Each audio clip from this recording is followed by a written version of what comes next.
Interrupting my peaceful chilling with your talk. You clicked the link! You clicked!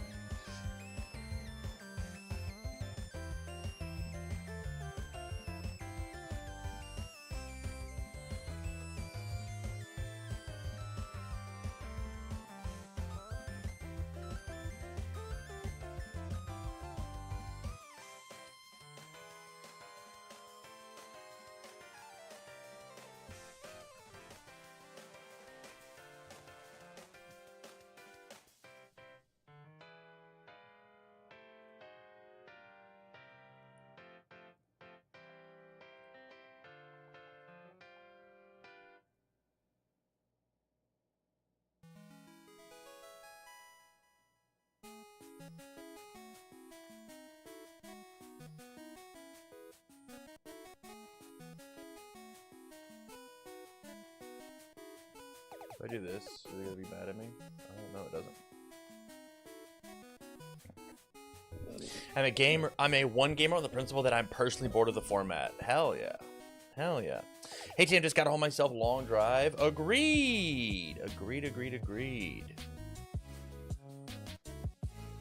Yeah, it was a bit of a drive. You had a significantly longer drive than I did.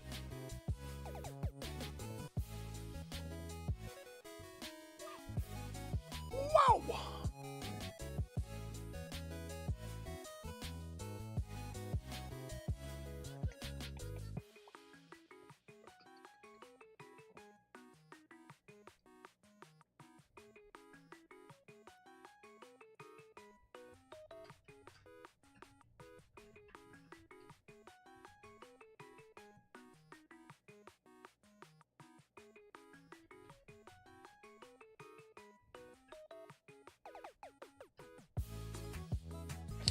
Did I see any Devil Jin representation at the tournament? Are you talking about me specifically, Daniel? Like, did I play against it, or was it there? Because the answer to both is yes. The answer to both is yes. Devil Jin was the most represented character in the room, I believe. And I played it a total of 3 times in the tournament. And I won all 3 times. Because I'm nice with it. Because I'm built different. Because I'm king shit of fuck mountain. You know how it is. You know how it goes. How many die rolls did I win? I think my die rolls were actually pretty 50-50, honestly. Can I take my sub money back for that? Yeah, I think so. Yeah, I think there's a way to refund on here. Oh, wait.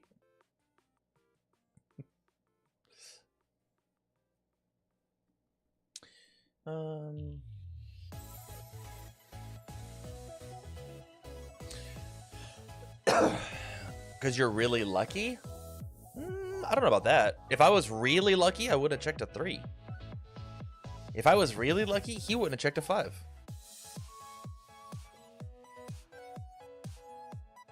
Raven and I played a complete 1 in 10 heater. Oh, yeah.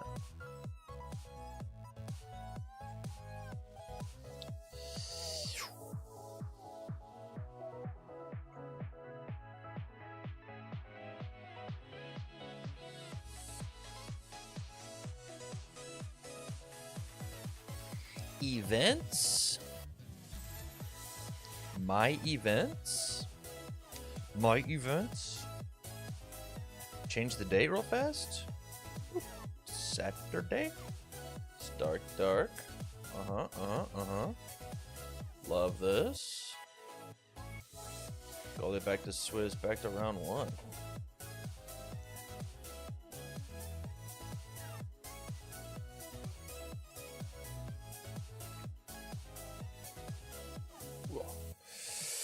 Like how long did younger Toguro exist? Like 2 months? Pious 74566. Hello. I'm literally driving now, but when I park, me and my squad are pulling up heavy to my next stream. Add me on my Discord username is kbex207. Well, Pious, I appreciate you being here, buddy.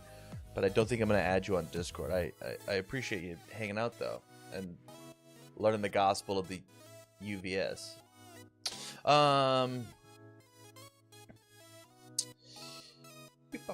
Your finals game is wild and super well played. Was fun to watch. Dude, I think I played better this weekend than I might have played literally all year in every online event that I've ever played in. Like, actually, I think that the run yesterday was like, or this weekend was monumental. One of the best performances, like just like me firing on all cylinders than I've ever had. I think there was literally a singular game that like I just like turned my brain off, and it was game 1 of finals. And I'm gonna blame it on the reset. I'm gonna blame it fully on the reset.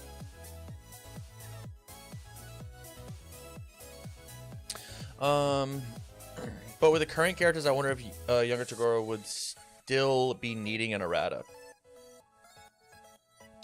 No, I don't think that he would. Obviously, I'm talking out of my ass. I've done no testing or researching, but like, there's probably a world where he doesn't need it, or there's like a Vincent Gray model where, Vincent Gray.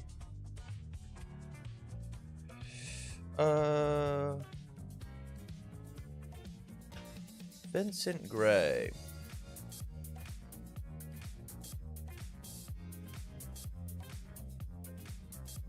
Or Caleb. You ready? I think Caleb's actually a better answer.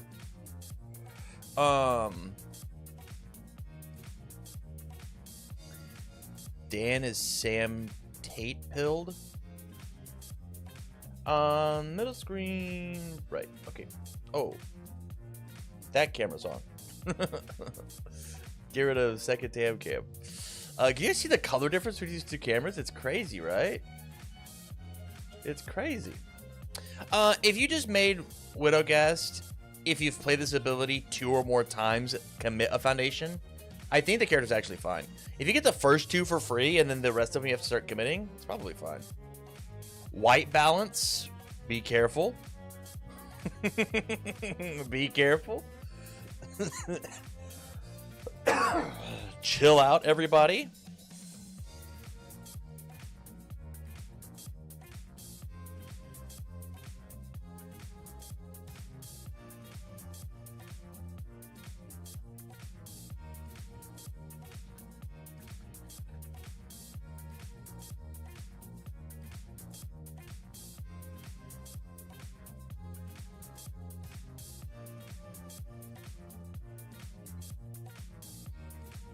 Tan CTM. I did.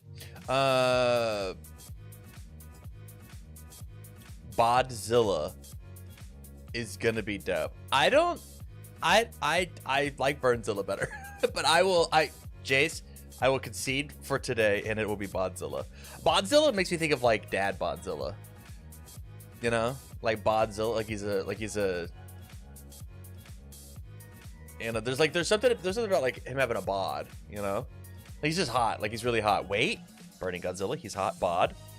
Burning Godzilla's neat. I'm just glad he's not crazy strong because I have an irrational hatred for the lizard. Buddy, I am nervous that he is going to be irrationally strong. I think I just puts 100 on it. Like, actually, like, just hits you 2 or 3 times and kills you. He's going to be very, very Godzilla 1 build. And I think his once per game is like very strong. And I think the big thing about Godzilla, current Godzilla, King of the Monsters, is that he just a wee bit more. I'm getting blown out, I think. Just a little bit more. The thing about the current King of the Monsters is that when he scales up, the damage kind of like falls off a little bit, you know, like it's big damage, but like this guy's gonna be putting like +5, +6, +7 on things, right? I can't wait to slap somebody with 11 high for a billion. Correct. Yeah, he's gonna one-shot you if you eventually you have to full block everything, right? Whereas Godzilla, you're like, oh, I guess I can get away with this one, and then like go and full block another, like every move will be lethal, and from a very high number. He's gonna be sending things for 20 actually, like pretty easily.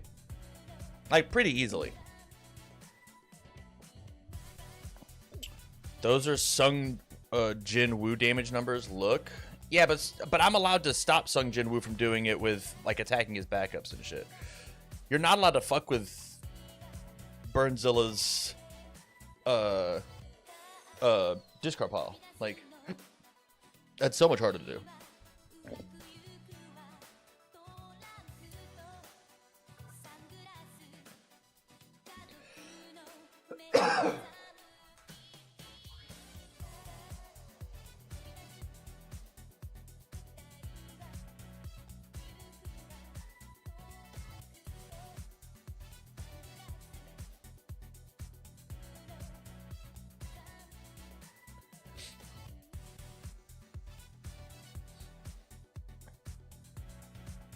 But Sung Jin Woo doesn't abort your lethal attack. What? Am I missing what Zilla does?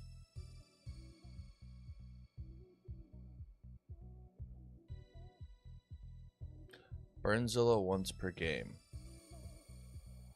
Doesn't it clear out of my card pool, or does it clear out of either?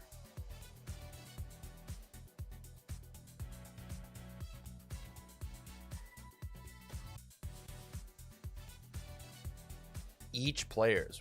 Whoa. That's kind of crazy. That is kind of crazy. Thought it was both. Damn. Yeah, that's pretty good.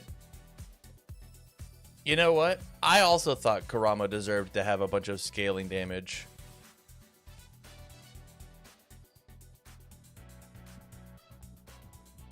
Rather deal with Burnzilla because he has to play more honest with checks rather than C7 attacks a turn where all for +8 minimum, aka rather see 3 attacks for 20 damage each than 7 for 10. Jazzy, this is I don't want to be the doomer here, but you've said something in Twitch chat, and so now I must push back on you. We've seen literally one card from the set. What happens whenever his City Rampage is called Burning Rampage, and it is your next check gets +X, X equals half of the bonus damage of this attack. And then you will have this problem. Like we have a whole ass set to get through for this guy to become a fucked up problem. We've only looked at his character and went, oh shit, that guy hits like a truck. Oh shit, that guy's one of the hardest hitting characters in the entire game. Whoops.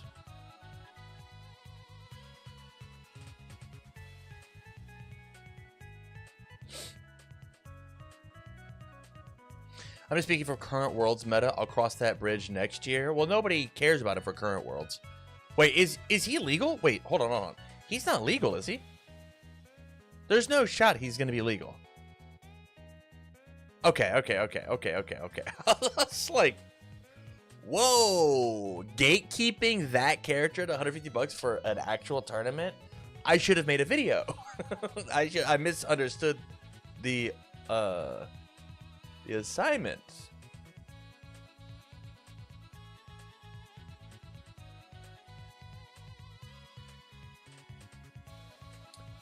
He's basically a preview for the set, as he should be.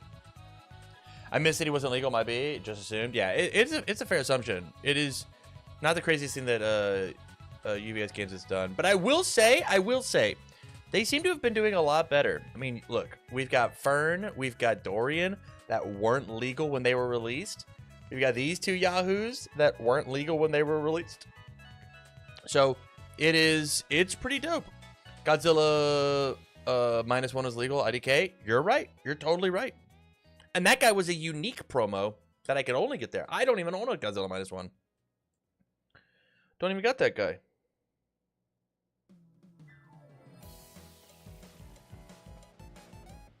Good wording on the actual mark card. While exactly 2 copies of a unique foundation are in your stage, they have this foundation cannot be sacrificed due to unique abilities. So my issue is what happens when you have 3? Do they all break? Do all but one of them break? And if so, what do you do?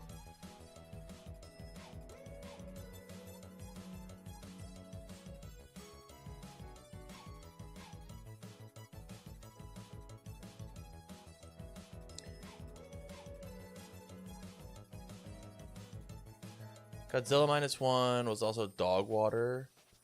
If we're being totally real. Great looking card though. The newest one dies, then the static takes over again. Interesting. You know, you're totally right.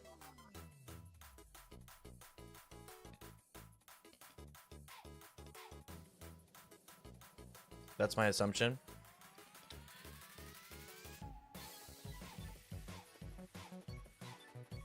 Can I pull up a scenario? Here's my next judge ruling. My next judge question. Here's hey, we get to talk about Mark now. Hey, we get to talk about Mark now. He's in my hand. Look at him. Look at him. He's in my hand. We get to talk about Mark.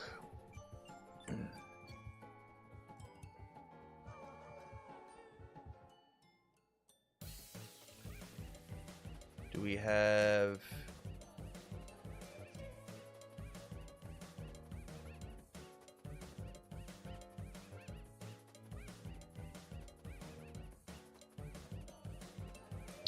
Copy image.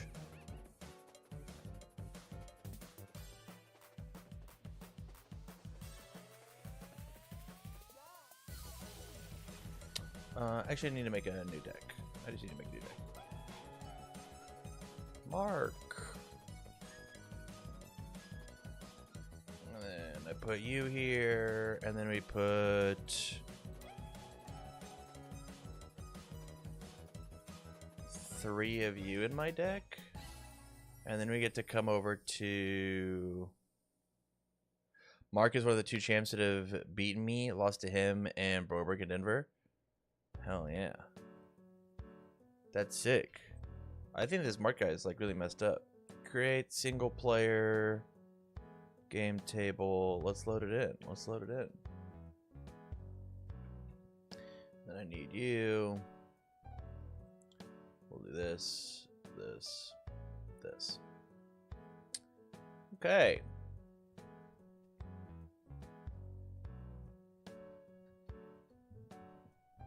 All right, chat. So here's my question for you when it comes to Mr. Tyner, right?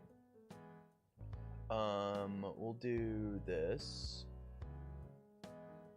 And then I'll get rid of this. All right, so I've got Mark here, right? This is Mark, obviously. It's Mark your prey. And I got these 2 cool guys, right? And then I will use my Mark to commit this to whatever the check. And then my rival plays a really cool ability that says unflip a foundation. I unflip one. All right, what happens now? Because I believe the way that it is worded in the rulebook is the first unique foundation stays. It's not that the most recent one, it's not that the most recent one dies. It's that the first one stays. And since these both were the same, am I allowed to destroy this one and keep the new readied one? This is my question. This is the question that I don't know. And this might be me misremembering how the unique keyword works. Did I miss the recap? You did not miss the recap. This is my biggest question when it comes to Marcus Tyner. We actually know this for the most part. I see your question is whether we have actual timestamps for cards. Correct. Correct. Because I've had this in my stage forever. All of these have been in my stage forever. Right? I built them. They were all built down. Right? UVS doesn't have to track its info like that, but it does because of Mark. because I have 2 uniques, and these ones aren't being sacrificed. As soon as I have the 3rd one, 2 of them have to leave.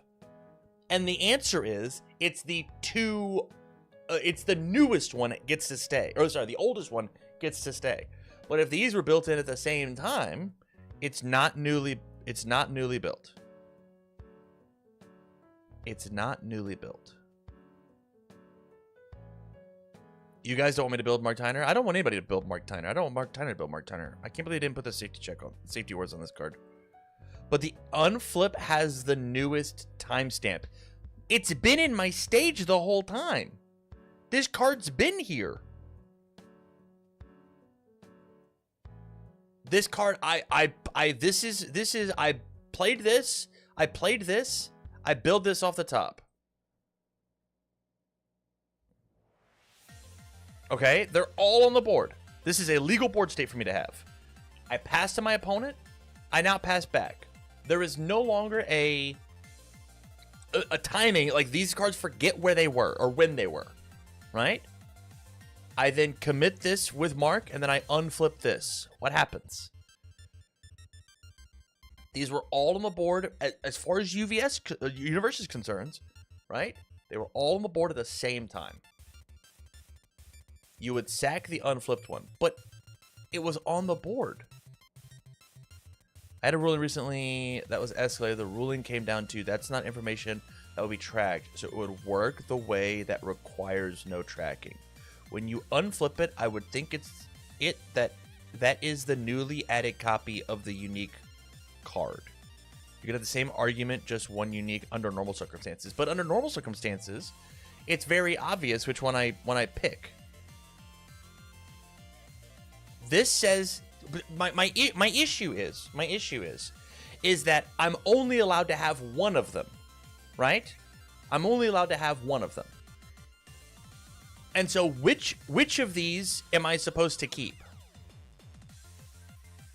I'm supposed to have one. Which one do I keep? Well, I'm going to pick this one to keep. Sorry, I'm going to pick this one to keep. And so now this is like, do you see my argument? And this is where I think it was on the board, but it didn't exist as that card until you unflipped it. Therefore, it's the newly added one. Okay. The pause state makes you sack one. That makes you sack one will kill the newest one. They are all the same age.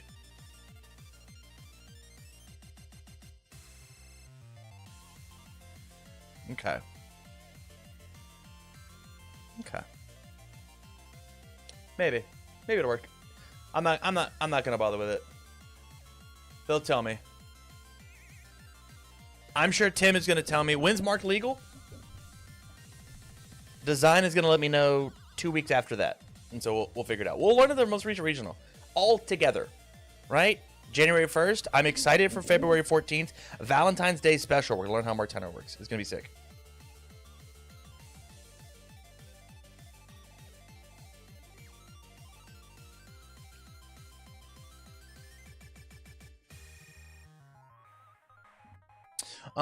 I did not win a single game all weekend as Fern or Fern and in retro. What's the question? I assume you saw the correct static. Yeah. I'll just say yes. And retro? Dang, dude. I'm sorry, it's a bad break. Dang. That is tough. That is tough. Hey, Chinatown stops normalcy, so anything is possible. I'm just poking fun shit happens, we're going to talk about it. We're going to talk about it. We're going to talk about the whole gosh darn thing in the next 4 minutes. Actually, we'll talk about it as soon as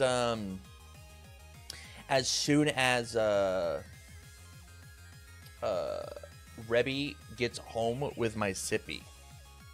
As soon as she gets home, we'll pop in. We'll jump in. Until then, we're yapping. Until then, we're yapping. We're chatting.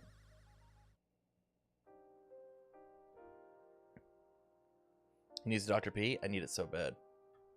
George the GOAT for real, for real. I appreciate George taking his time out to judge. I appreciate it.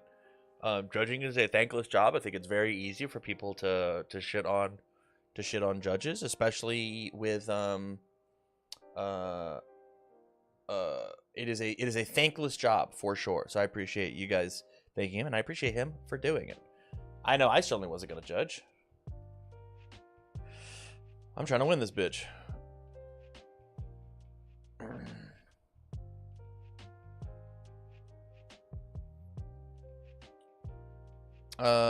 Normal Dr. Pepper or dirty Dr. Pepper? It's a normal Dr. Pepper, I'm sure.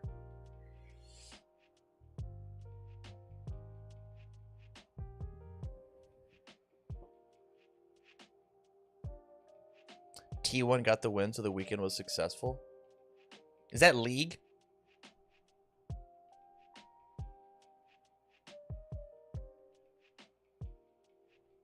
Yes. See, I'm a league gamer now. Dude, I was sitting watching Wub play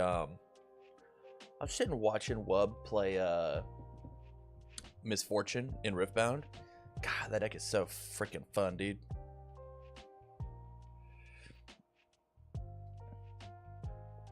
Dirty sodas mixing cream. No, thank you. No, thank you. If you're looking for a dirty soda, please go over to David Toombs' Discord. Can we go over to David Toombs' Discord for the dirty soda? I'm sure he loves soda shops. Hello. Thank you so much. Chat is so happy. Chat's happy? There's a ban list tomorrow. Maybe.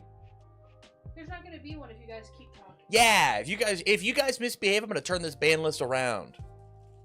All right, we'll get this ban list when we get this ban list. You know what? We're banning Fern. We're banning Fern. Wait, what? Why? Why are we banning Fern? Because they bitch. Wait, we're banning Fern? I'm sorry, Skins. Your character got banned. Had a bad break. It happens. Yeah, for sure it happens. For sure it happens. Okay, dirty soda tangent. All right, here it is. This coffee shop near my work has Red Bull mixes, but they put cold foam on top of it, and I'm just question. The no bans will continue until morale improves. Agree. No pizza parties here. Rebby likes Red Bull with foam on top. If I'm remembering correctly, I could be misremembering. What is happening right now? I want this, not that. Sounds like 7 Brew. She loves 7 Brew. She loves 7 Brew.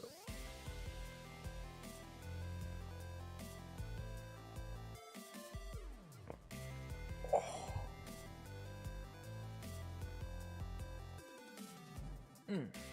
It's scooters? Whoa.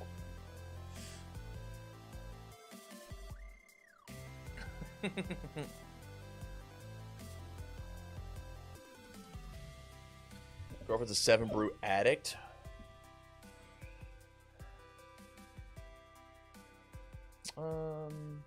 End poll. So YouTube says no, there won't be a change. Twitch says there will be a change. Interesting.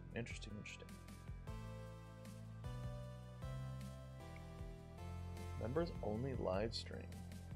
Weird. You don't have a girlfriend. Me? Or Jace? What a statement to make. Andrew, what a statement to make. Okay, let's Jace, I see. If I vote in both chats differently, I can't be wrong. Damn, the option select. She's watching and disagrees. Yeah, Andrew. Never mind. I was gonna make a joke at the expense of Jace, but like I just like know it's not true. So like, like what's the point? What's the point? Like, it's just shit stir to shit stir. I finally got on the receiving end of Devil Jin, and he gave me the horns. I faced James round 1, and he turned 2'd me twice. Talk about no agency. Dude, I feel it. Was it a right-hand joke? It was not. It was not a right-hand joke. I promise. It was not. Absolutely not. Whoa, my deck list has gotten like 100 views in the past 2 days. I wonder what happened.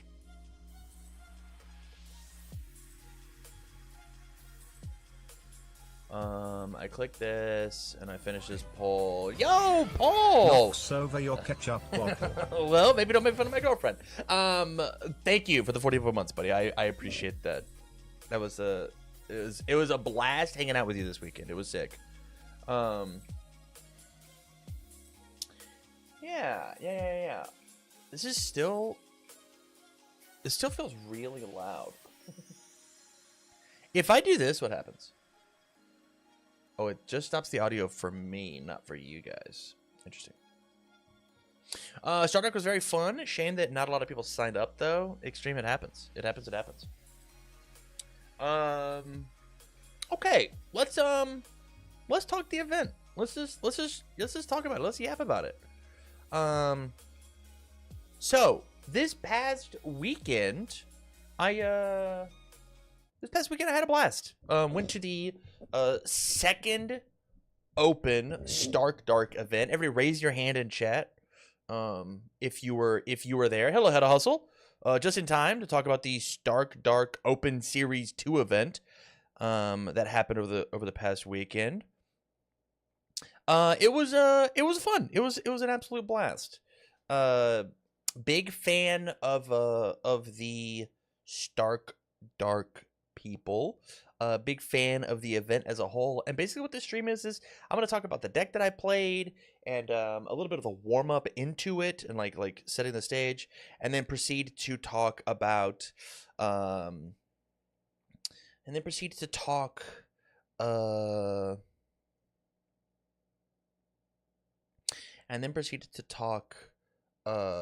about my round by round, and then like how the event as a whole, what my the roses of my event are, like the positives of the event, as well as the negatives of the event and how they can improve in the future. I'm excited. I'm excited to give some feedback, both positively and negatively. Yeah, it's gonna be dope.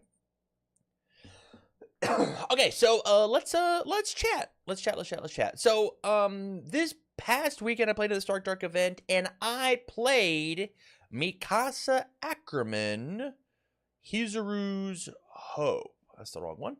Mikasa Ackerman, Hizuru's Hope. This was my deck list. My plan is that I'm going to be recording an in-depth analysis of the deck list, of the cards that I liked and I didn't like, and what did I sideboard in, what did I not sideboard in, and just like show a bunch of lines and like what to do in proper hands. Like expect like an hour-long, more like analysis video. That is not going to be for the public. It's going to be for private on YouTube members and Patreon members. So if you're not there, you'll miss it. But this is the list. If you want to go see how it plays against Midoriya, you can go check it out on the screen, on the stream. As well as, I am currently in the process of breaking out all of the rounds from STARKDARK. I've still got a couple to edit and then a couple to upload. But basically, the overall thought here is you've got a lot of moves that clear your card pool: Anchor Toss, Focus, Gravity Beam, Dual Needle Lunge.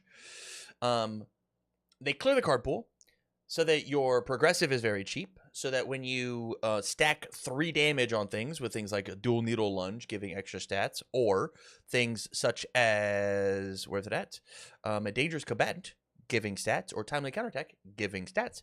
You're able to play out these very big, very wide, very heavy stats, very strings.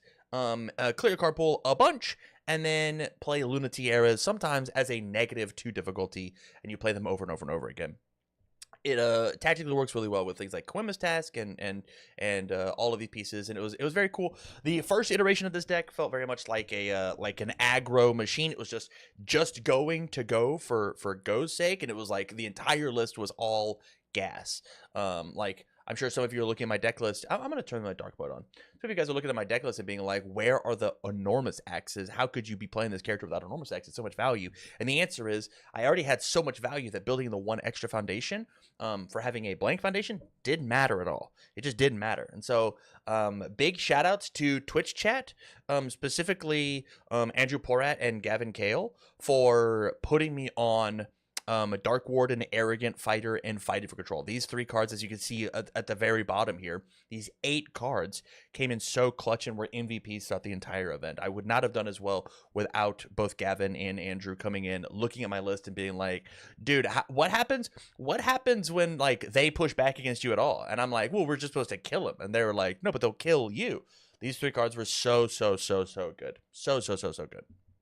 So again, I'm going to do a full in-depth analysis about the event, or about the deck over on YouTube, members and Patreon. But here's the list for now. So let's talk about the event proper. So my Thursday, or my Friday night, I'm hanging out here, not doing nothing on Friday, because sadly it's a 7-hour drive from Omaha in order to get to wherever we're going.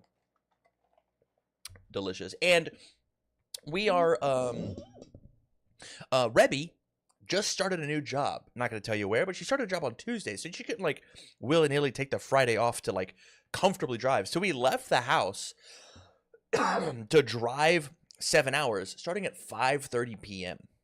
And so she's already tired, and my girlfriend, love her to death, is an absolute control freak. She gets nervous when other people drive her car. And so I think in the total amount of time that we've ever taken a trip, if we've ever driven anywhere for a trip, she has driven, I think I've driven a total of like 4 hours ever total for a trip. And that is 2 places or back. She has driven as a rock star fully, completely. Claps to her. She's just a rock star. And so we roll in with a 7-hour drive at like 2 a.m. 2 a.m. morning of the tournament. So we come in, we go to the Airbnb. Big shout outs to the STARKDARK people for hosting and putting us up in their staff Airbnb. Very kind of them. I appreciate it. We appreciate it. And so we get there too. We go to sleep. We wake up and I go, all right, it's 9 a.m. Let's get this tournament started. And they went, no. The store doesn't open until noon. And I go, what the fuck? I go, what? We don't open until noon? And so me and Tim and Paul and Rebby, we all get up and we all go find this breakfast joint. Paul, do you remember the name of this breakfast place? Paul, Tim, Rebby, if you guys are in the chat at all and remember the name of this breakfast place, I want to pull up the menu for this place. I just don't know what it is. This place was it used to be, I think it used to be like an Italian restaurant. Like, it gave me like the vibes of like a old building. Like they had a hostess desk, and the hostess desk was exclusively brick. Like, and they just like haven't. It was an all lunch place. Yeah, it was kind of crazy. The hostess desk was all brick, but there wasn't a hostess. It said, hey, walk around the corner and we'll serve you. And you like walk around and it's just like here's a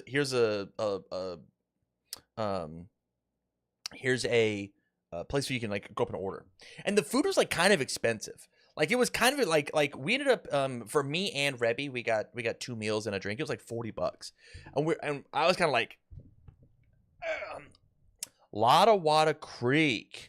Big shout outs. Let's take a peek here. Lottawatta Creek. Yes, yes, yes, yes. Okay, I got the address. And so thank you, thank you, thank you. Here's my middle screen bottom right. So Lottawatta Creek, Southern Grill. We're coming here and we're getting like some of the food, and like in order for us to get the food, it's like kind of expensive. I think so. Like I got the what did I get? I got a chicken sandwich. Maybe I got like totally ripped off. I got a chicken sandwich and a meal, or chicken sandwich and a drink, and it was like $40 between me and Rebby. It was crazy.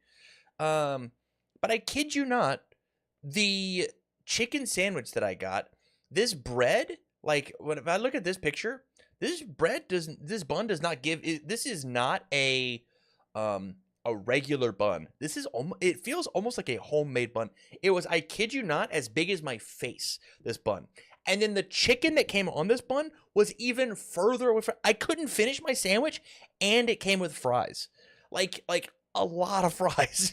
Tim ended up getting. I should have taken. I should have took a picture. But like, this was so much food that between all four of us, not a single one of us finished our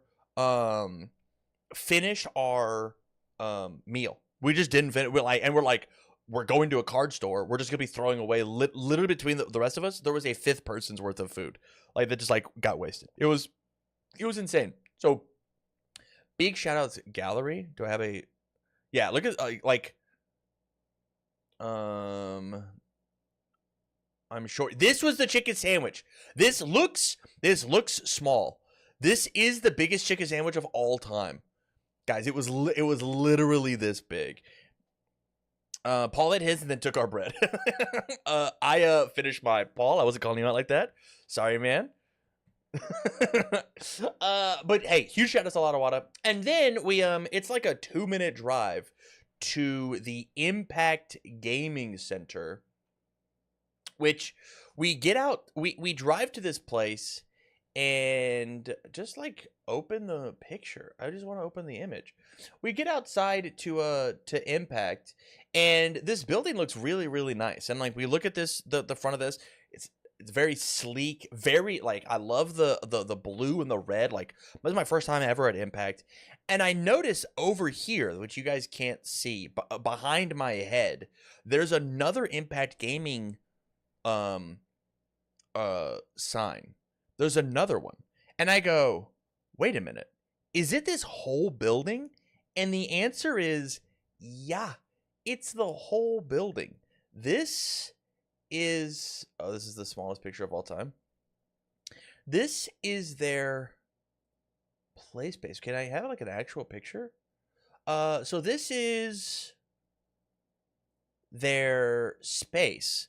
So if you look here, this is their store, right? Like you walk in this spot here, you walk in and like there's a bunch of snacks and whatnot over here. You've got people behind the counter. You've got a big projector which they took and put you can't see me. If I go top right, there we go. They took and they put our match, my stream, up on the video so that people could come out here and watch. There's a bunch of board games and stuff out here. It was so sick. It was so sick. And then you get to, if I do this, I'm just like finding the smallest pictures of all time. I think these pictures like must be on Twitter or something.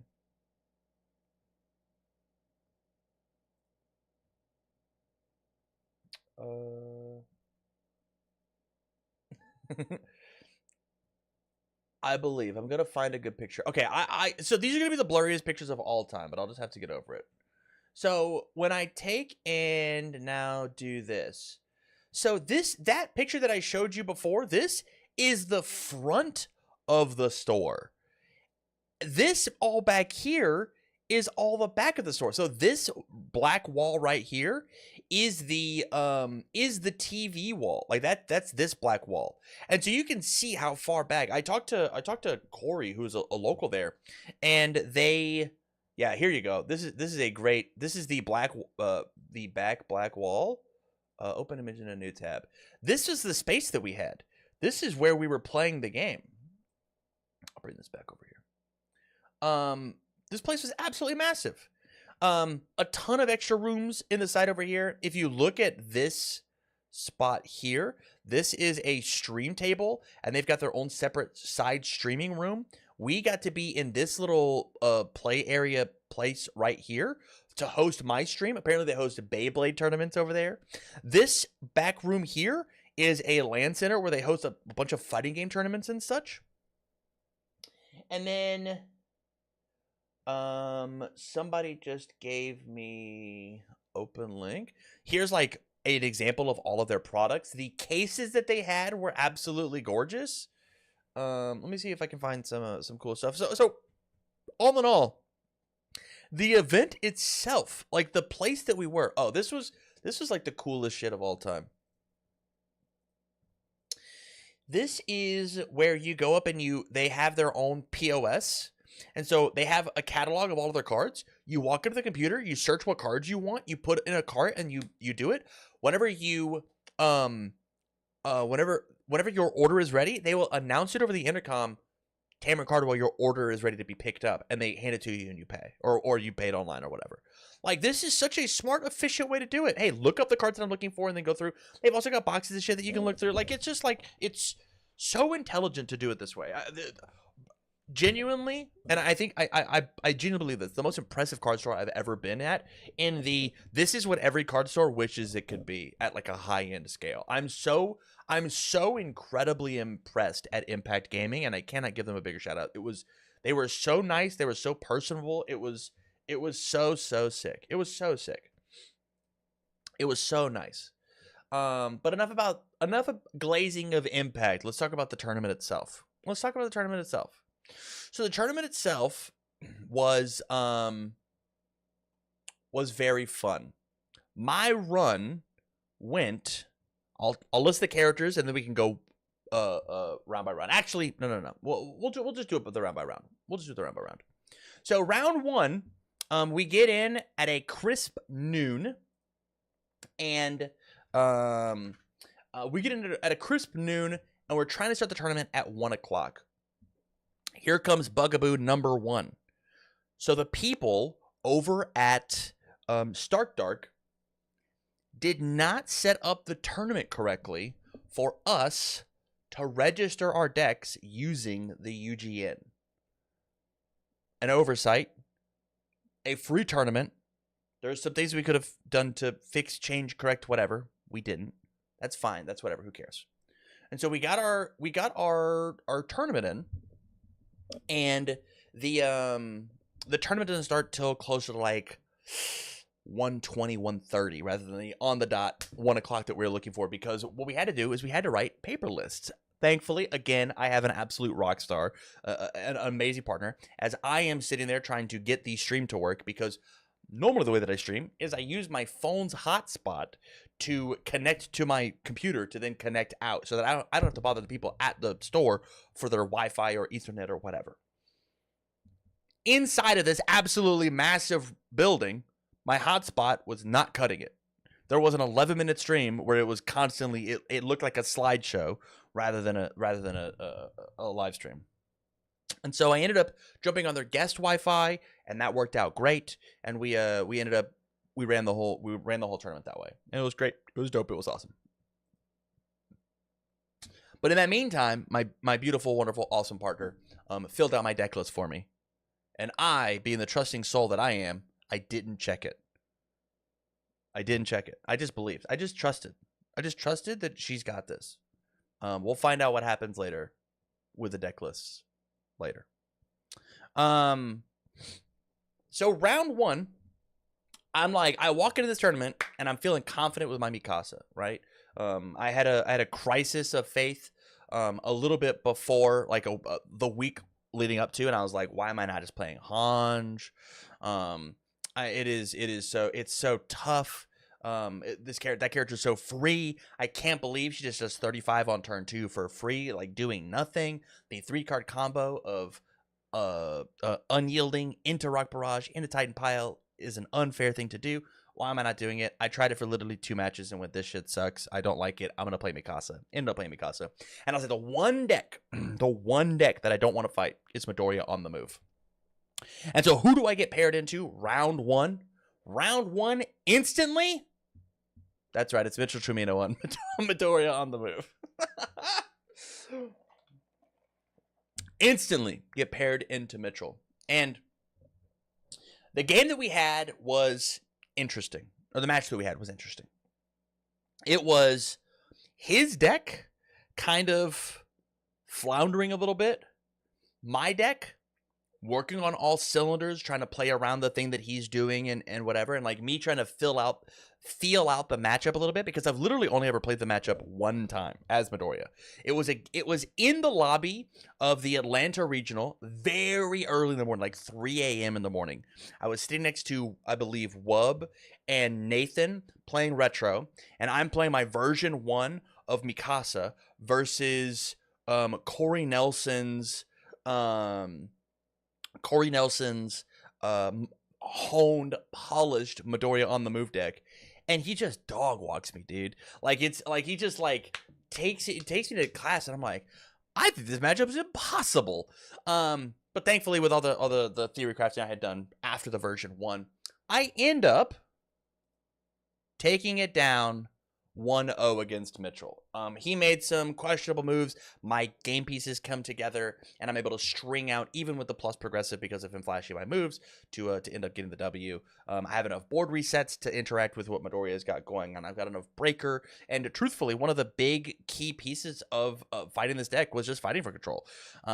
Him saying that, like, normally the way that they do their math is they turn all their foundations except for 2 sideways, so that whenever they go for the move, if they check a 3, they've got the 2 left to pass it. Well, now Fighting for Control says that they don't get to use an activation of Midoriya. That's 3 extra health. That's 3 extra health. My guy's got 35. That's a big number. That's a lot of foundations you got to turn sideways in order to try and find the victory. And so things like double, triple Fighting for Control coming in clutch to take down the game versus Mitchell. Albeit him not playing on all cylinders. And so we have everybody at home, count them. Midoriya on the move. Meta Menace in the bag. We've done it. We figured it out. We did it. Round 2 rolls around. And I fight the meta monster. I fight the big bad of the format. I fight the cutest person in the room. I can't believe they paired me up with Rebby Lynn playing Devil Jin. Insane collusion. They did not want us both walking out with money. Rebby decides to take it very easily on me, and by Rebby, I mean her deck. And over the course of the 2 games that we play, she plays and resolves literally 2 attacks as forms. And we play a full match. We play a full game. She draws nothing but hands of foundations and actions the entire game. The entire match. She literally resolved 2 attacks. I had a bye in round 2 of me just doing whatever I wanted against this Devil Jin deck. Just going crazy, doing the thing, going nuts. I felt bad, but we ended up taking it 2-0 over Rebby. Tough to beat the person that you drive with. It's tough. It's tough. We had practiced the matchup a ton, and literally in all of the games, in every game that we played previous to this, he beat me and laughed at me. Quit spoiling the story. No, in every match that we played previously, like we'd sit at our table and we'd play, and it was always hella close, right? It was never a blowout like it was at the tournament. But for some reason, her deck just like, I cut it perfectly twice that she just saw nothing. She actually saw 0 answers, 0 gas. She literally like would play 3 blank foundations and then pass and then be like, I guess I'll block once and then take 30. Okay, I'm at 5. I'll draw my hand, I'll play 3 more foundations and pass. You found 5, cool. Like, it was literally that. And so round 2, we go from Midoriya on the move into Devil Jin, although this one, not due to the pilot, but due to the deck, just decided to just, like, take a nap. Round 3. Halfway through the tournament, I'm now at table 2. I've gone all the way up to Disaster Dan. Big shout outs to Dan. Big shout outs to Undefeated Locals. Playing my old flame. My old fling. Pony Tsunotori on the Earth symbol. And I sit down and I look at Pony and I go, 22, huh? Not quite as thick as a 35. And I've described this deck as being Pony, but has more health. And we played like a pretty decent back and forth game, a pretty decent back and forth match. They played a lot of game actions. I got a couple good blocks in. I got some good breakers, a lot of solid stuff. I will say the number one thing that happened inside this match that really tipped it one way or the other is one of these individuals did not find their backup. And the answer is that it was Dan. Dan did not find Genghis Frog. And so while my character is drawing 2 cards on every attack, much like Pony, while my character is clearing every card out of their card pool, much like Pony, my character is giving +3 damage on every move, and Dan's was not. My character only had to deal 22 health. Dan's had to find 35. But it was that classic flavor of Earth Pony of like, I'm going to play Moth, and then I'm going to clear Moth, and then I'm going to play Moth and into draw a bunch of cards, into Lethal Slash, draw a bunch of cards, clear the Moth, remove the Slash, play double Battle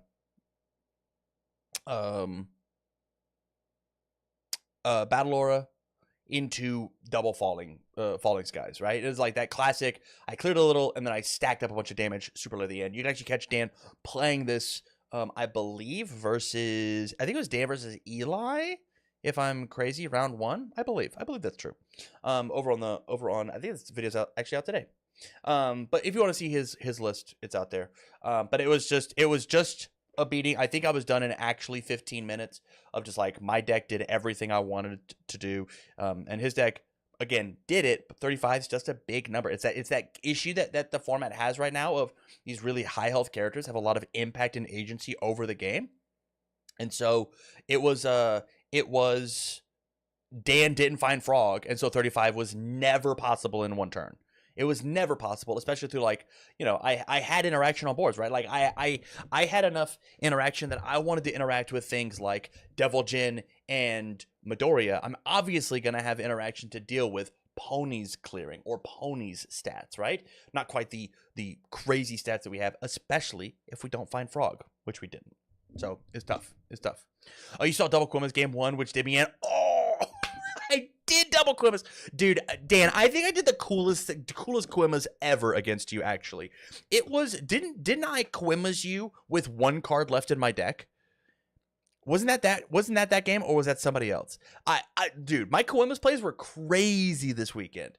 I got to do the thing where I Kawinmas with a singular card left in my deck. So I play Kawinmas down, I make the check, it realizes that, like, I was allowed to play it, and then I find my entire deck is mine to pick up and pull. It was so sick. It's not necessarily like a great play, but it is one of the coolest things that you can do in the deck is like draw until you have that 1 card and like set yourself up and be like, here it is, I found them all. You had 10 attacks in hand. The story of my life, dude. So funny. But big shout out to Dan, big shout out to Undefeated Locals. It was good. And so from here, let's talk about it. Midoriya into Devil Jin, into Pony, 3 very good decks, into my round 4, which was Shri from the trading post on Devil Jin, second Devil Jin of the day. And me and Shri play a lot. We play weekly every Thursday. We're rocking it, and we're playing games. And we're constantly talking technology about, hey, this is what I want to play. This is what to fight things like Devil Jin, and he's like, hey, here's the things that I want to play in Devil Jin to fight everything else. And so we knew each other's decks inside and out. And this game was incredibly close. This matchup was incredibly close. I actually think that the reason that I won this match, it was not a foregone conclusion.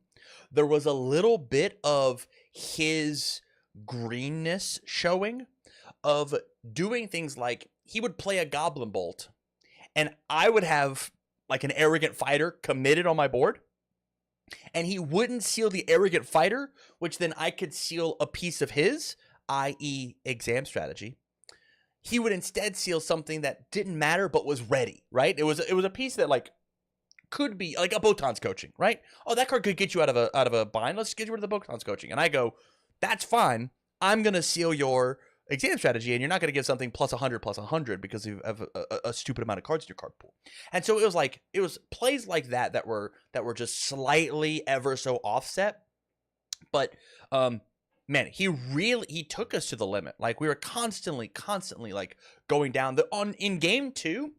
I'm pretty sure in game 2 he was like, I'm down a game, because I got game 1. He's like, I'm down a game, and this is a risky hand, but you know what? I'll keep it anyways. And he goes, build 2 pass, and I go, okay. And then he goes, so anyways, here's 33 damage. I'll leave you at 2. And I'm like, on 2 foundations? And he goes, and I redraw my hand. I'm like, I got this. I believe. 35. He's all defenses down. I draw 5 foundations. Well, I hope that happens to you. And I build, and he goes, nope, here's 3 attacks. No, I perished. But game 3, we end up bringing it back, and I win 2-0. So currently 4-0. My run is Midoriya on the move, into Devil Jin, into Pony, into Devil Jin. And then my last round was against Zach B from Cryptid Gaming's. Big shoutouts. All Midoriya on the move. That's right. I had a palindrome of a match. Midoriya, Devil Jin, Pony, Devil Jin, Midoriya. That was my tournament. We decided to go for the draw, right? We were the two only undefeateds. We ended up sharing first and second, respectively. Zach got first. I got second. I should have come in and made him play it out, because if we played it out for fun on the stream. I ended up taking it down 2-0. Zach didn't quite understand what I had going on. I had just played Mitchell a little bit previously, and so the matchup was very fresh in my mind. And so I leave Zach with these 2 games where he gets to do some cool stuff. And the games were dope. Like we played like our full hour set. It was very fun. I ended up getting to use the Deadlock Powerful 4 on Lunatieras to steal a game at one point. There's just a lot of cool things happening back and forth from that last game. I'm gonna play it out because I don't get to play regionals IDs. So here's the thing, Disaster Dan, and I will address this. You're right. I'm a coward. I changed my mind, and the reason is because I was told that if we don't play it out, one of us could be knocked out, right? And so I looked at Zach and I said, Zach, I think I have the better breakers, which ended up not being true. I said, what do you want to do? If you want to play it out, I'm absolutely down to play it out.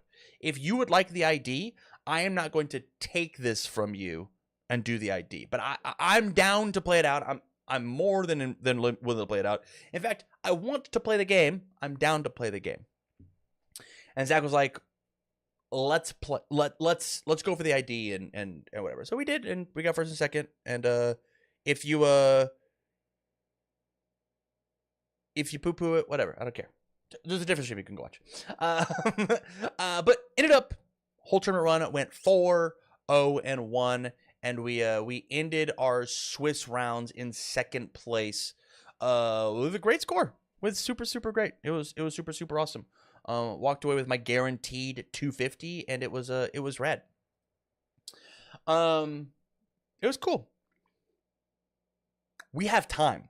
Because of the lack of players that we had, I believe we only had 26 players in this event at Open Series 3. Let's make it to at least 40, please. We were going to do our best to just finish the tournament all in one day and then start Retro on the next day pretty quick. And so what we do is nice and easy. We take and just instantly jump into top 4. And top 4 was, we had, let's see, we had me versus James, and then Zach versus Nathan. So Zach on Midoriya, Nathan on Rodan, me on Mikasa, and James on, you know it, you love it, my third Devil Jin of the day. So we sit down and we are playing our game, and we get done with our deck checks and whatever, and I get handed back my box, and I just I pick it up and I just start shuffling it, and I gotta get through it because the store's gonna close eventually. And we gotta go through. I am in second place versus James's third place, so that means I get to go first. So I take and I draw my hand, and I play out my 4 or 5 foundations. My hand is great. It's so good. Flip, flip, flip, flip, flip. It's good. I send it back to them. James build out his 3, 4 foundations. They're pretty good. They're not as good as my foundations, but they're pretty good. I draw up my hand again, and I've got the best opening poke that I have. I play my poke. I destroy my foundation. I draw my 2. It clears. I play a foundation. I play a foundation. I play a foundation, and then I check a fashion icon.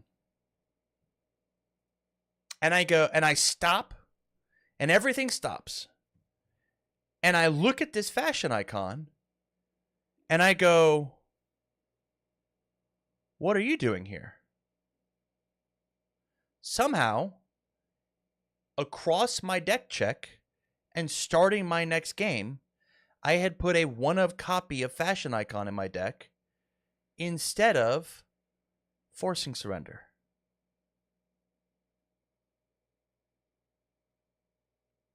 So I scooped. I went game 1. You got it, man. It's yours. My deck was incorrect.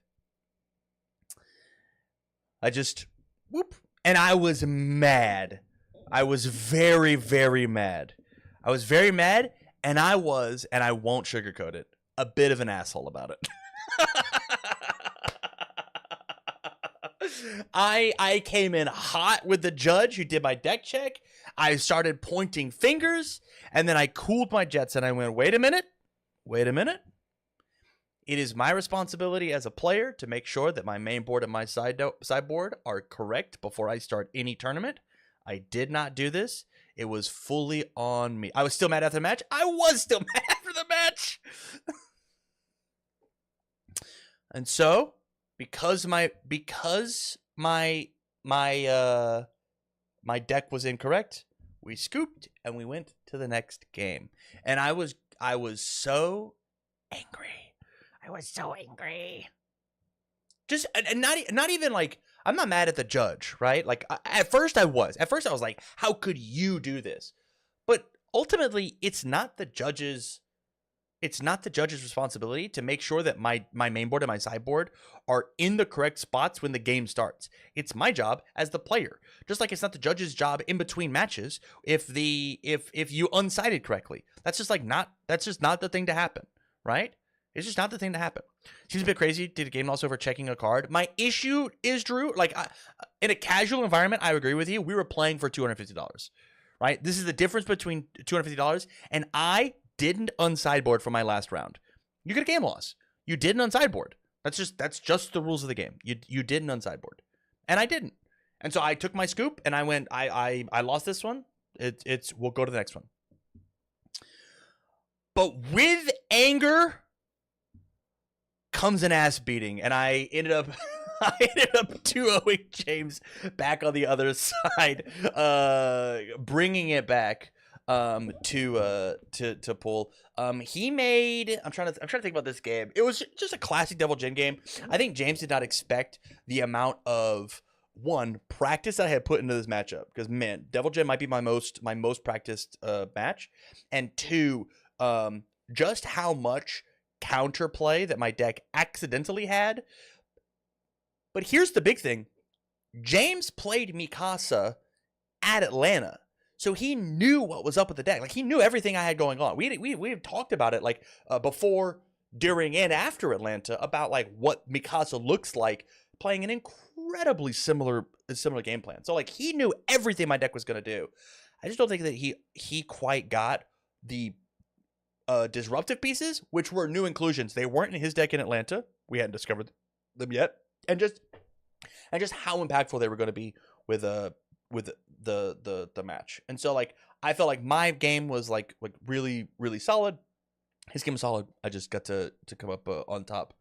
And so from there, we have Zach taking down Nathan in our top cuts due to a blunder, which I will talk a judging blunder, which I will talk about at the back end of the event. We're now moving into finals, so it is once again Tam in second place and Zach in first place playing a match. And I gotta say, in a match that almost rivals the last finals of the Atlanta Regional. If you have not seen this match, if you haven't gone back and watched it, it will be a breakout over on YouTube here in the next couple of days. But just go back and watch this one match, just that one live stream, which we ended up Nathan and Zach get done with their hour and a half long barn burner. And Sketch, the TO, comes in and goes, "So, I got good news. I got a question for you guys. Do you think that finals is untimed?" And we go, yeah. He goes, "Do you think that you could get this done in an hour and 5 minutes?" And I looked at Zach and I said, "That's not my call, man. I'm the one trying to kill you. You're not trying to kill me." And he laughs. Sketch laughs. And I go, "Why?" And he goes, "Because they closed the store in an hour and 5 minutes. And I go, "I'm not going to sit here and try and speed up my rate of play and try and play a little faster or whatever."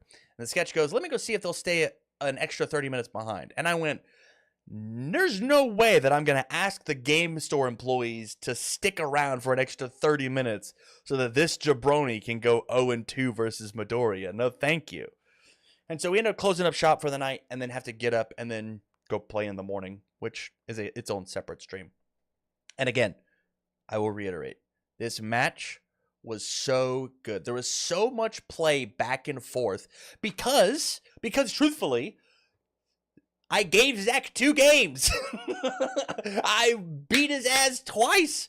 And we ended up playing some crazy games. Like in game 1, without open deck lists, he holds a Filled with Doubt, his one of Filled with Doubt, which I did not see at all in any of in our first game in our round 5 set yesterday.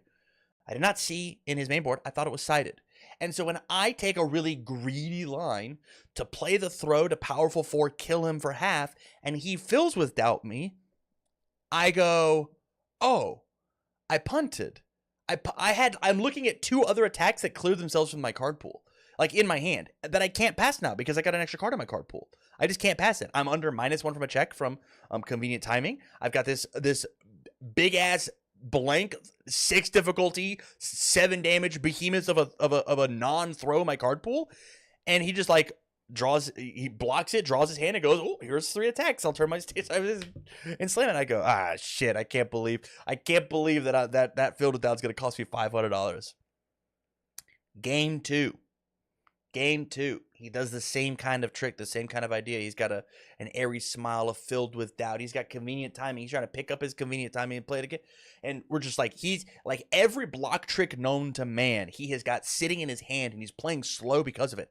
And I know, and he knows. And so like I'm build 3 passing, he's build 2 passing, holding these 4 block cards, knowing he gets to draw a bonus with Midoriya and stuff my card. Like there was so much of like the Hikaru arrows. Like if he has this and then blocks with this, but then I respond with this, and then he can pick that back up, and then I can clear this, but then he has to flash this so he can draw the card, and then he can block, and then I have to reveal this one, but it can't be a high because of this, but it has to be a low. There was so much of that in game 2. And then there was a point where like halfway through my kill turn, I have the option. I've got like 3 really solid defensive pieces in my hand. I've got like 4 or 5 really solid defensive pieces on the board, but he's kind of committed out. I can smell blood in the water, but I'm under -1 for my check in my stream deck. I got an extra card in my card pool for progressive from the flash. I sealed a card that was relevant on his board with an arrogant fighter, and like it really does feel now or never. And I decide to make it now or never. I decide to make it now instead of wait for the next turn and him have his whole stage back and these defensive pieces. And I barely got in a little bit of damage, and I end up squeaking out the win in game 2. And game 3 was the same as game 2. It was crazy, the back and forth that we had. There was so much of a back and forth of he makes these crazy plays and I make these moves, but there's one major difference. And I think this is the true difference maker in the match between games 2 and game 3. In my game 3, I open, I'm pretty sure, if my memory serves, I open all 3 arrogant fighters in my opening hand and 2 blank foundations. And I go, these arrogant fighters are going to turn off game board pieces. I will find the disruption, the card pool disruption, and the resets later. So I keep my hand. I build 6 on turn 1 because I find a couple 0 diffs. And I pass back and he goes, whew, that's pretty good. And I go, yeah, it feels pretty good. I remember saying, yeah, it feels pretty good. I'm smitten with myself. And over the course of game 3, I don't find a single dark ward. I don't find a single fighting for control. I don't find a single reset of moment of normalcy or anything. I find nothing. My stage doesn't matter. So he gets to play his game plan and throw these big crazy haymakers, and I've got no way to interrupt him, make him take an extra turn so I can go find this disruption again and then play it again. I just have no way to interact with what he's doing. And so I have to go for it. I got to push. And we play a really tight, really awesome game with him flashing the first move and drawing the card and like playing blocks and whatever. My kill string ends up being something along the lines of like, I play Focus Gravity, give it the 3 damage, I make it powerful so that he has to care about it because it's a 10 damage move and he blocks it, and then it leaves, and then I play another one and then it leaves, and then he's down to like 6 or something like that, right? Like he's almost dead. His stage is like torn apart. He's got like 2 cards left in his hand, 2 or 3 cards, and I play my. I've got on my Focus Gravity Beam. I've got the option because I'm currently under my check has -1. My stage is kind of trashed as well. I've got the option to stack a 3rd dual needle lunge. Commit a foundation, stack a 3rd dual needle lunge with weapon at the ready to draw an extra. So I have not 1, but 2 and a 3rd guaranteed attack. But then I look in his discard pile and I notice he's only has 2 Aries Smiles gone. And his deck is looking pretty thin. He has been death gripping an Aries Smiles this entire time. And so I go, I am not allowed to commit a bonus foundation. I have to play this Aries Smile because I have to get it out of their hand so that I can play another move and then keep going. And so I play the move to I play the dual needle, give it the 2 speed, and then clear it. And then he's on if he checks a 3. Or sorry, he has to check a 5 to live. With the Aries Smiles, I've given it the 2 speed. I have the momentum from a previous attack. I give it 2 speed. The Aries Smiles plus 2 cards in the card pool. It's on the 9 or whatever. And so like when he goes to play the Aries Smile, he blocks, checks the 5, commits his last 4 foundations. His character's already committed from a previous use, and then it's good. He's at 6, and on the previous on that dual needle lunge, I had drawn a 5 damage move, and I have a dual needle lunge in hand. It's a 3 difficulty. It's literally I drew timely counterattack, and I've got no stage. No health. He put me to literally 1 on the previous turn. I've got no stage. I've got no health. This is a 5 damage printed move. He's got 3 cards in his card pool. He's completely committed out. This comes in as a 4-speed move. I've got checkmate.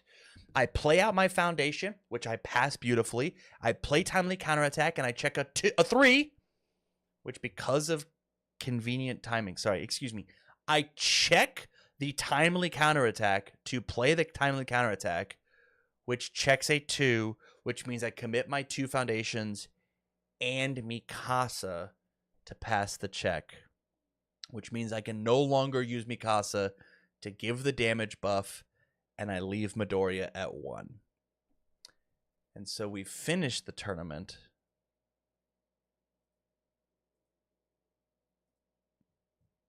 in second place.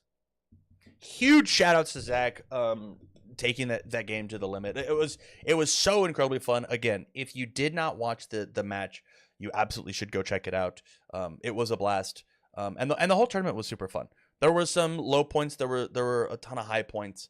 All in all, it was just great. And then from there, Zach walks out with the belt. I walk out with my head hung low. Man, it'd been so sick to just have the belt sitting here. But we don't get there, and that's okay. I absolutely crushed it with a deck that was not on the forefront of people's minds. It was on the radar, but I hope I've made that dot a little brighter over the weekend. Maybe people will respect Mikasa a little bit more. And there it is. Big shout out to everybody that I played. Had a hell of a run, right? Midoriya, Devil Jin, Pony, Devil Jin, Midoriya, Devil Jin, Midoriya. That's a crazy run, right?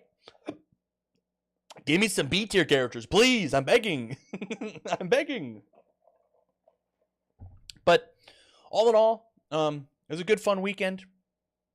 Ended up getting here is Tim Keefe with a big ass pizza. We go to this like Dave and Buster's esque spot. Tim gets a whole large pizza to himself. Here's my knee right there. There it is. I'm in the shot. Look at me. This is my Dr. Pepper. I don't know if you can see that. I got some wings that were weird. They were like, what wing sauce do you want? And I was like, Parmesan garlic, please. I'm trying to have my girlfriend not kiss me. And I'm gonna be trying to get like the stinkiest breath of all time. And they gave me these cooked wings and a dipping of Parmesan garlic on the side. They didn't toss the wings in it. And I was like, what are you doing? That's not what you're supposed to do. That's breaking the system. So I ended up eating like plain ass wings and like barely dipped into the sauce or whatever. And it was fine. It was whatever. But it was just weird. It was weird. They were great, succulent wings. They were so good. They were so good. Weird though. Super weird.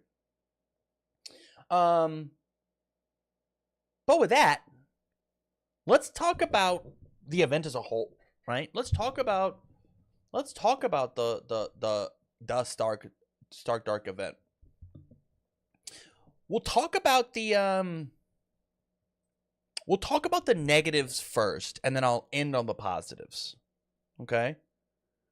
Negatives of the event. We've talked about them a little bit. Negative number 1 was it felt like, do I have a good thumbnail for this? I don't think I do. I do. I guess it's like here, right? And I just like make this big. How do I make this big? Present. This is my big dumb face. If I do this and I just cover me, will this work better? Let's just do this. All right. The pros and cons of the STARKDARK Open Series 2. First off, start with cons, we'll finish with pros. Cons being, the event didn't seem very organized when it came to, like, running smoothly at the beginning and the end. I think Sketch is a cool guy. I wish he would have been, like, a little tighter with his dot his T's, cross his I's. Don't ask me shit, tell me shit. Hey, man, this is what we're going to do. Here it is, right? Don't ask me if we want to play the last round. Tell me there's not enough time. Let's leave. Like, make those executive calls, right? Chad couldn't be at the event, which is another big negative.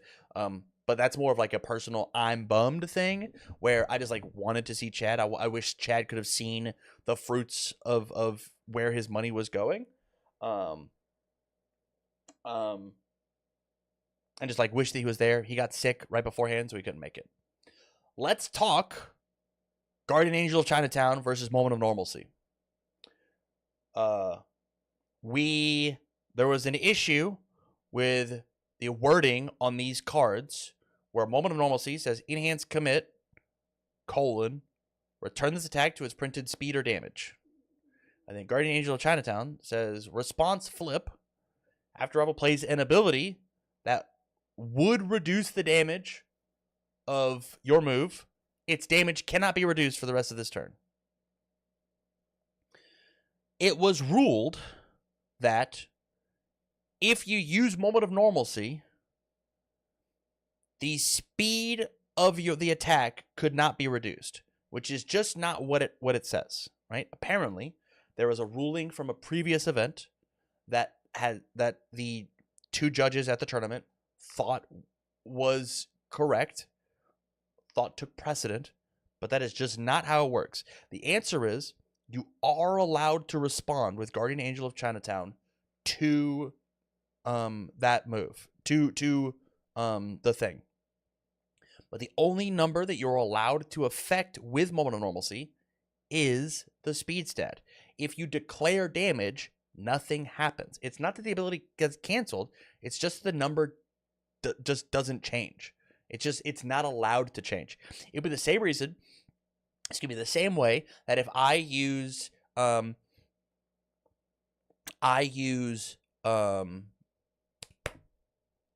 Always Cool, and then attempt to give something +2 speed and +2 damage.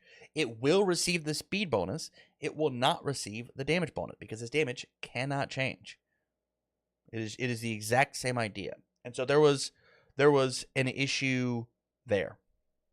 The judges, after it happened, apologized for the thing and was like, "Hey, we made the wrong call." But how many times in a baseball game is the wrong call made and the judges just have to sit with it? The players have to sit with it. The judges have to sit with it.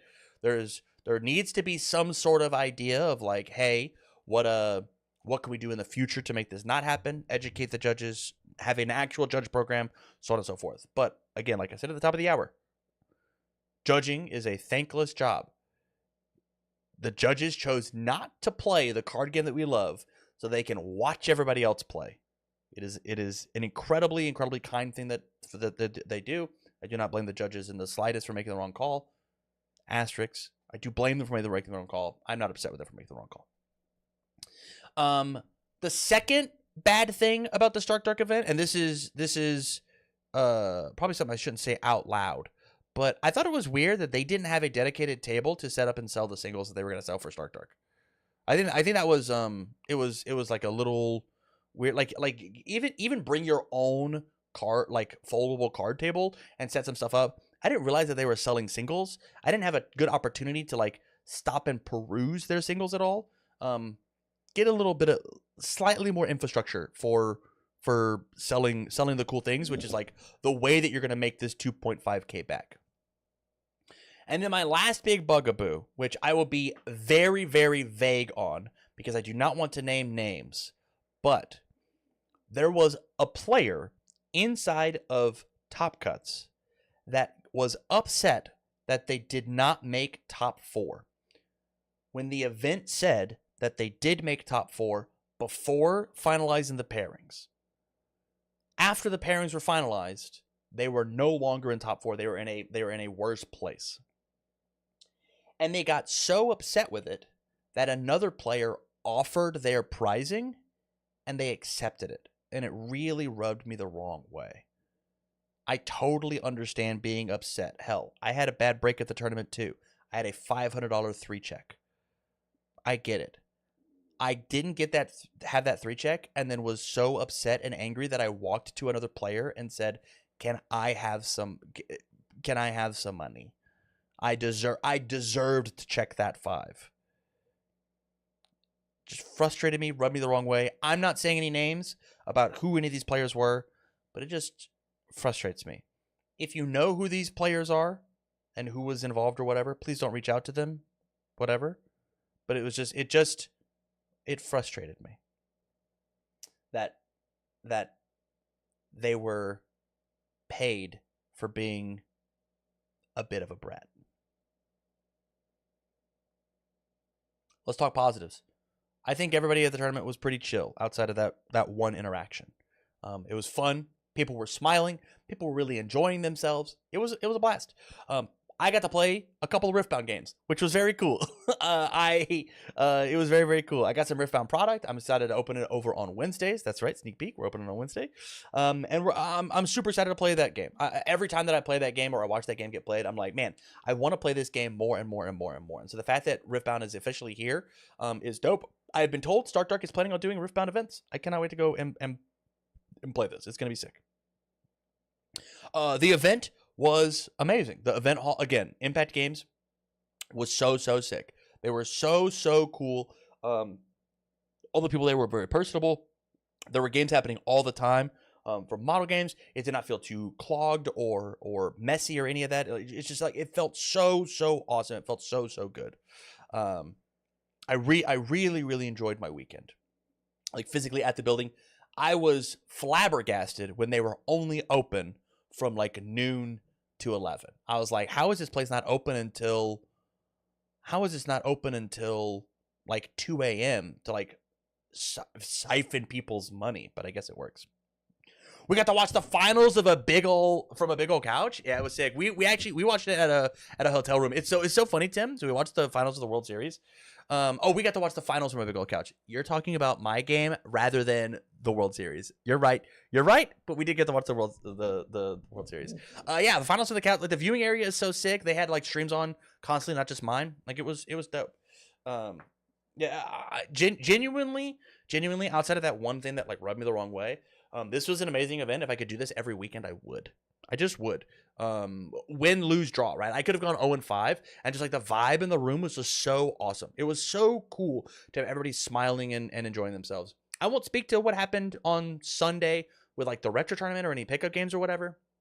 Maybe there could have been a little bit more organization for that. I don't know actually how to make that better, but it was all in all, it was very fun. It was enjoyable. So with that, again, thank you all for watching this little recap. If you have any questions about the event or my deck or anything that happened, don't hesitate. Let's talk in chat a little bit and yap it out. You know, I'm down to vibe for a bit. I kind of don't have anything else planned besides this, so I'm putting back on my music.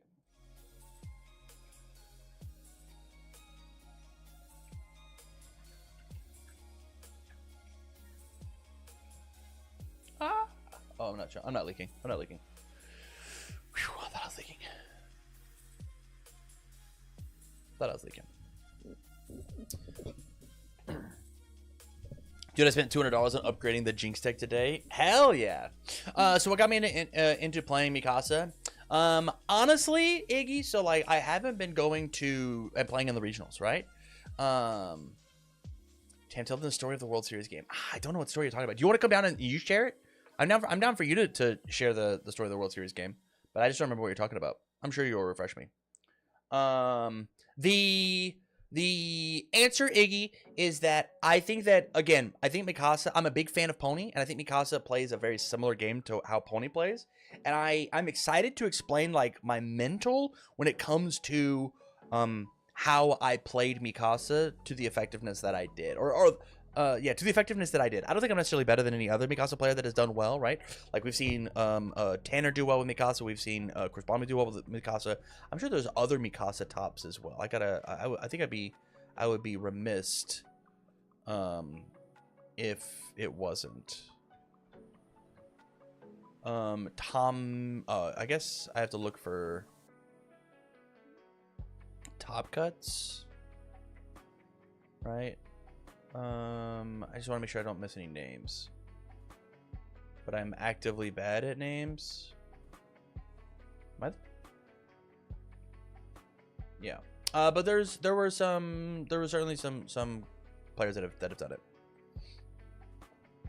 and done well with that character. So I just want to make sure that they give them flowers. But the big thing here is that when it comes to this character, there are 35 health Pony that almost always has Frog online, and like you show them the dual needle lunge you're about to smack them with, and it feels great.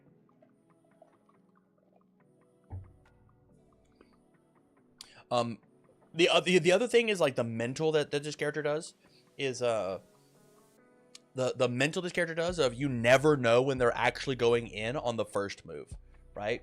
Like sometimes you can like feel it in your bones of like, hey, this is I'm going to be dying, you know? Here it comes.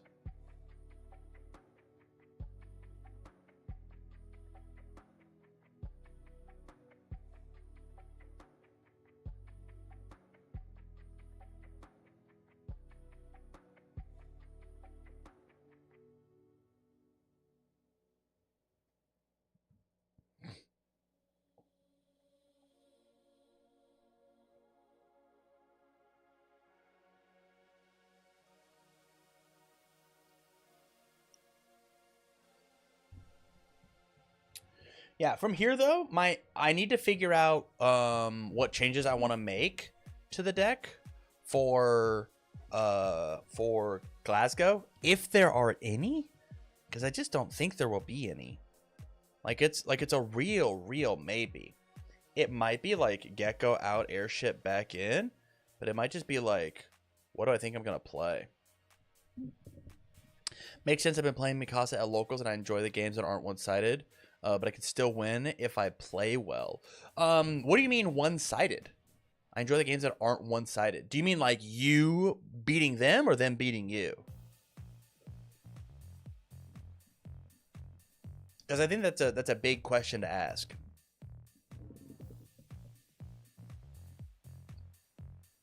Me beating them, that is exactly how I feel. I'm not sure there's like a tier 2 deck that can beat what Mikasa's got going on. Unless they're packing a lot of hate. Unless they're packing a lot of hate.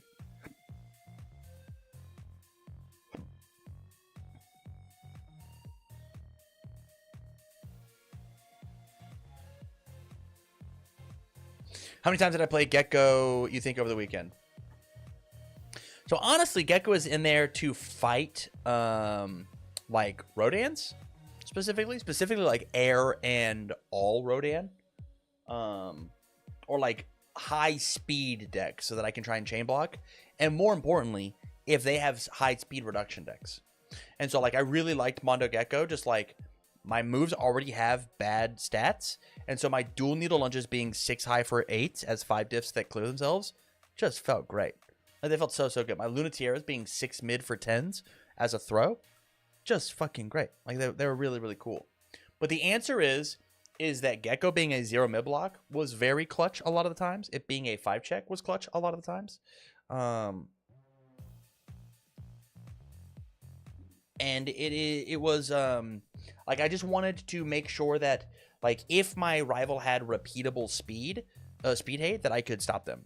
Co-buddy. I have a friend who plays Mikasa, and I played against him as Dorian at an LC. I blocked 6 attacks and still died.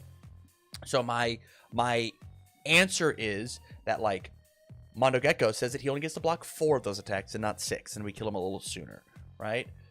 Or like I'll have more of a stage left because I got to kill him sooner off of bad checks and whatnot. But the real answer is it probably didn't need to exist in the deck. I was just afraid of Rodan and honestly like Midoriya. Like I think it's good versus Midoriya if you're gonna be staying on the front side. Like if you were gonna be playing like an all symboled Midoriya, or like your deck is a lot of speed reduction, it feels very good.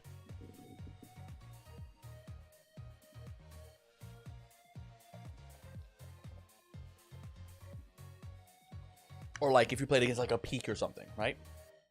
Like even -2 speed says that I get to keep up a couple of foundations. Those foundations get to be things like arrogant, Dark Ward, Desperate Struggle, Fighting for Control, an unflipped Weapons Clash if that ever happens. Normally it doesn't, but like always cool. Like these are pieces that get to stay ready, so that then they're not allowed to try and go for the kill because of 35 health and like they'll miss, you know, because of that disruption. The other answer is like military airship probably should just be main boarded. It was the main boarded slot over top of Gecko, but I always felt like Gecko accidentally was just like a better piece. And the only way to really cleanly get rid of Gecko was Anima Shot. And so any deck that I saw Anima Shot, I just took Gecko out and put airship in. And was like, here you go. Yeah.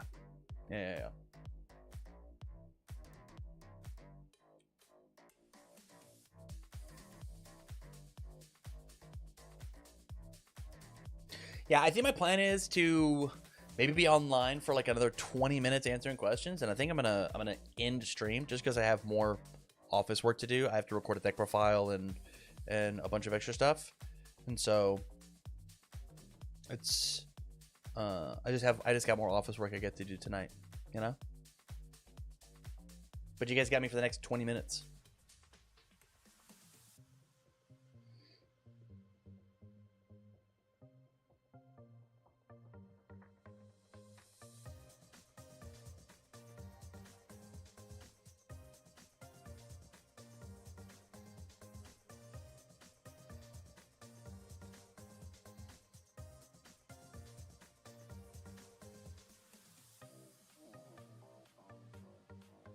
I had a cool Hanji matchup. You did have a cool Hanji matchup. Yeah, I think that I walked around and I saw a lot of really cool games being played. My issue is there was just like also a lot of non-games happening as well, you know? So what's the craziest string you've hit with Mikasa? I had a game the other day where after clearing a bunch of attacks, I stringed triple Lunatieras into like 3 or 4 foundations. The craziest Lunatieras that I had, I think, was in the second Midoriya game, where I played it. I had cleared 8 cards from my card pool, which is like sick. But like, if I've cleared 8 cards from my card pool and you're still alive, something crazy's happened. Luckily, they died, but like, just like something crazy's happening.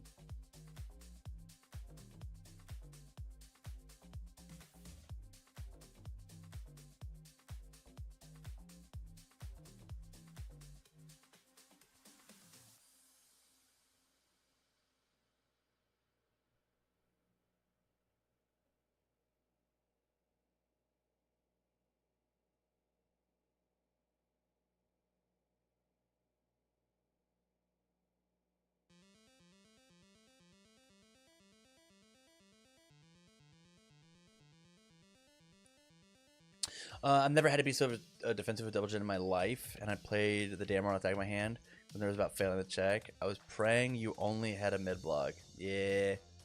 I remember that game forever. Yeah, dude. That game looked sick, and I'm bummed that like it wasn't on stream, honestly, right? Because I'm pretty sure that was the round with Travis and Andrew, and Travis just like rolled Andrew like 2-0, right? Like Devil Jin versus Vex is like, what's Vex gonna do? You know?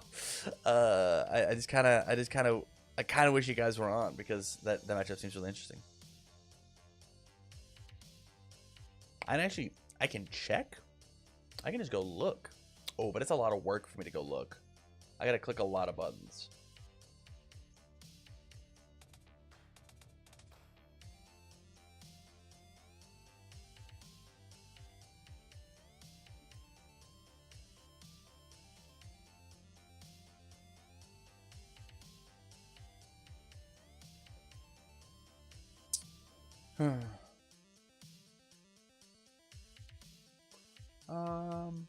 All right, guys. I think that's gonna be it for me tonight. I appreciate you all hanging out. It was dope. Don't forget to use your Twitch primes before you jet.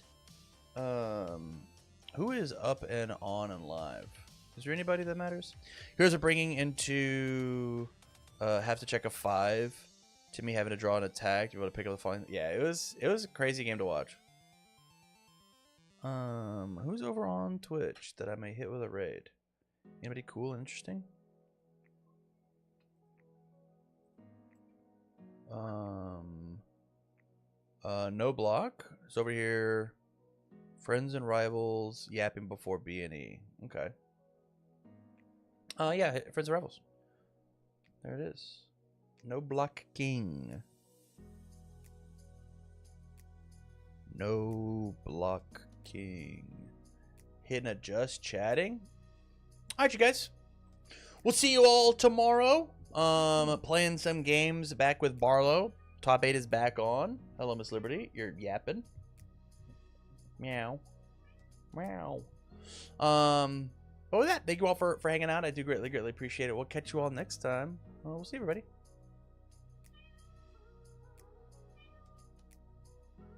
Oh, it was April, I think. That makes sense.